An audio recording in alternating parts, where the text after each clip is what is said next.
Breaking, Ottawa declares Canada's freshwater a public trust. Exports are off the table. Welcome to Canada Next for detailed analysis.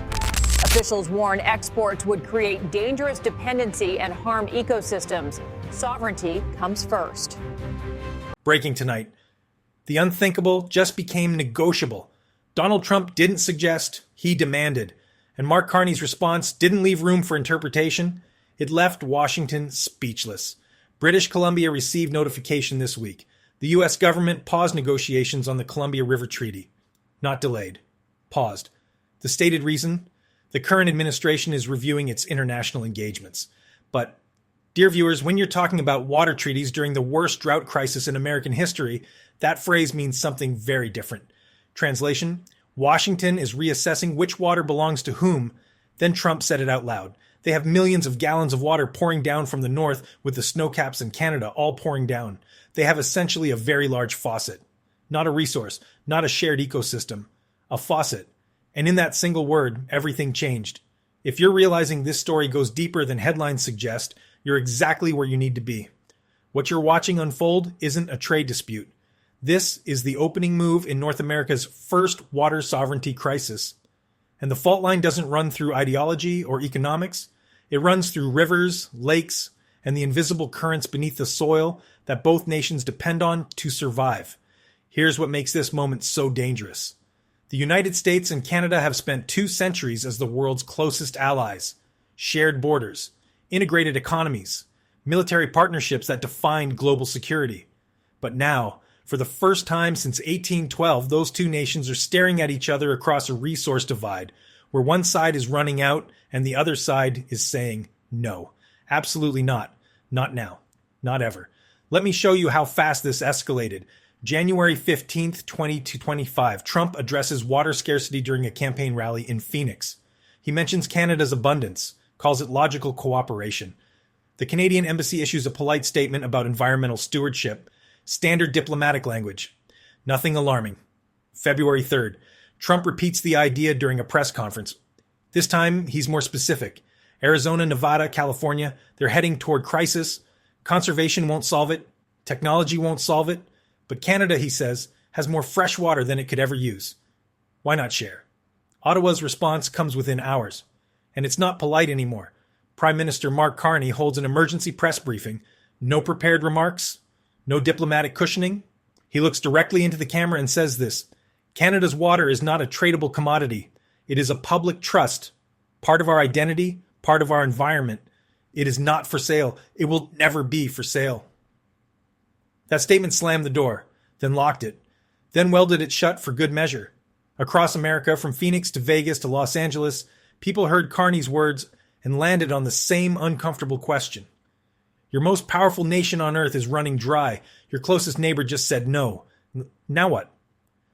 Here's the part Trump was actually pointing at. The Colorado River used to carve canyons. Now it barely reaches the ocean. Lake Mead has fallen so far that intake pipes built during the Great Depression are sitting in open air. California farmers are staring at land their families worked for generations, doing math that doesn't add up anymore. Plant this season or save the water. You can't do both. Plant crops or conserve water. Not both. Cities like Phoenix are building desalination plants hundreds of miles from the ocean because every local source is maxed out.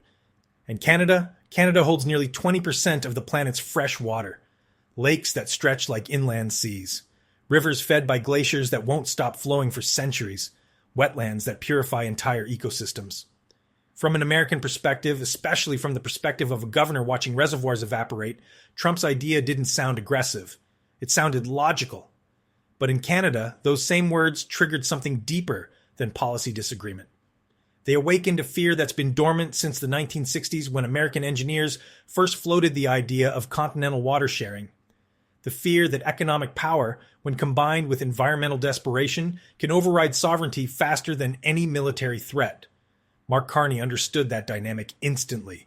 And his response wasn't just political, it was strategic. Carney didn't rise to prime minister by accident. Before entering politics, he ran the Bank of Canada, then the Bank of England. He spent decades navigating financial crises, where nations with leverage use that leverage to extract concessions from nations without options. He knows exactly how resource dependency works, and he knows that once you start selling water, you lose control of the price, the volume, and eventually the decision itself. So when Trump framed Canada's water as a faucet, Carney framed it as sovereignty. Here's what he said in the days following that initial refusal. Once a country begins treating water as an exportable product, it risks losing the authority to decide how that resource is used. Trade agreements take over. Corporate interests take over. International law takes over.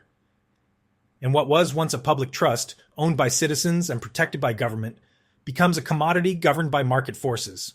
He went further. He warned that if water becomes a global trade product, the world enters a system where access to clean water turns into a privilege for those who can afford it.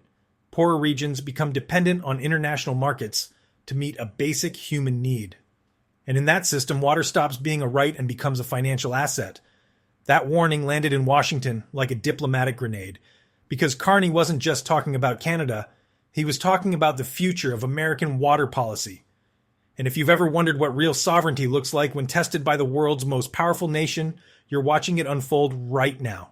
Stories like this, where power dynamics shift overnight and traditional alliances get tested, that's what we cover on Canada Next. If you want to stay ahead of these moments before they hit mainstream headlines, subscribe so you don't miss what's coming next. Look at what Carney was really saying. America starts importing Canadian water to fix the drought. Fine. But then what? 6 months later, Canadian ecosystems start showing cracks. A year later, Canada's own reserves look shakier than anyone predicted. What happens when a future Canadian government decides that domestic needs come first? America would be locked into dependency on a resource it can't control, with no backup plan except to accept whatever terms Ottawa sets. From Carney's perspective, that's not cooperation. That's surrender. And he made it clear that Canada would rather invest billions in domestic conservation than become the continent's water supplier. But across America, Trump's supporters heard Carney's refusal very differently. They didn't hear sovereignty, they heard selfishness. Policy groups in Washington started circulating feasibility studies, massive infrastructure projects, pipeline networks modeled after the oil industry, systems capable of moving millions of gallons daily from Canada's northern rivers to the American Southwest. Engineers called it cooperative flow. Economists called it mutual benefit. Canada could earn revenue. America could solve its crisis. Everyone wins. Except Canadians don't see it that way. For them, water isn't measured in gallons or priced in contracts. It's woven into national identity. Selling it feels like giving away part of what defines the country. And every time an American voice describes Canada's water as underutilized or suggests that abundance creates an obligation to share, it reinforces the fear that this isn't about partnership. It's about pressure. That's the divide Trump's comments exposed. One nation sees water as a resource that can be moved, traded, and optimized. The other sees it as a sacred trust that must be protected, not sold. And neither side is entirely wrong. The American West is facing a crisis that conservation alone won't solve. Populations are growing, the temperature keeps climbing, rainfall keeps dropping. Every single projection says the same thing. Supply can't keep up with demand. Cities start rationing. Farms shut down. Industries that employed tens of thousands just collapse because there's nothing coming through the pipes anymore. That kind of pressure doesn't fade. It builds until politicians have no choice but to find new sources or face constituents who can't turn on their taps. Meanwhile, Canada is dealing with its own version of climate chaos. Glaciers melting faster than scientists predicted 5 years ago. Rain falling into different patterns, different seasons, different volumes. Wetlands that formed over centuries are drying out in a couple of decades. Diverting water southward would accelerate that damage. And unlike economic losses, environmental collapse doesn't reverse itself. Once that ecosystem tips too far, there's no reversing it. It's just gone. So when Carney says Canada's water isn't for sale, he's not playing politics. He's calculating survival. If Canada commits to exporting water before anyone truly understands what climate change is doing to those northern reserves, you're locked into a system that could leave Canadians facing the exact same scarcity crisis America's dealing with now. Except it happens 1 generation from now instead of today. Ottawa knows this. That's the case they're making to Canadian citizens. And it's resonating. Polls show overwhelming Canadian opposition to water exports, not just among environmentalists, across every demographic. Conservatives and progressives alike view the idea with suspicion. It's one of the few issues in Canadian politics where consensus exists. Water stays in Canada. But here's the tension that keeps growing. America isn't just asking politely, it's beginning to frame water access as a matter of national security. And when a superpower starts using that language, requests can shift into demands very quickly. Trump's comments might have sounded casual, but they carried an unmistakable undertone. The suggestion that one day, America might need help from its neighbor to survive. And if that day comes, will polite refusals still be acceptable? Carney's answer to that unspoken question was definitive. He described water as the foundation of sovereignty itself, the element that ensures a nation can provide for its own people before serving anyone else. In his view, protecting water means protecting independence, and no economic incentive, no diplomatic pressure, no security argument justifies giving that up. That stance has made him a political force in Canada, but it's also made him a target in Washington. American commentators have started questioning Canada's role as an ally. If Canada refuses to help during a crisis, what does that partnership actually mean?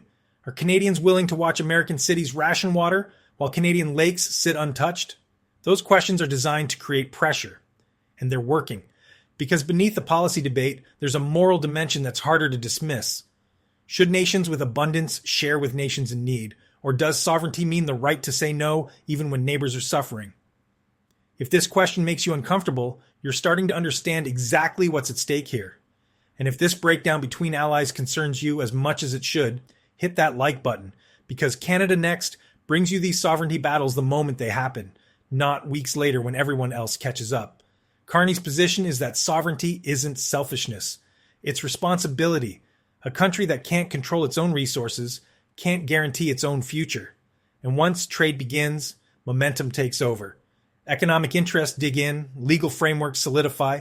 What starts as emergency aid becomes permanent dependency. And the nation that agreed to help loses the power to stop. That's why Ottawa has been pouring billions into conservation, clean energy, and ecosystem restoration instead of exploring export infrastructure. These programs aren't just environmental policy, they're national defense. Protecting water means protecting independence. And for Canada, that's non-negotiable. But America's crisis isn't slowing down. It's getting faster. Drought spreads, reservoirs drop, political pressure builds.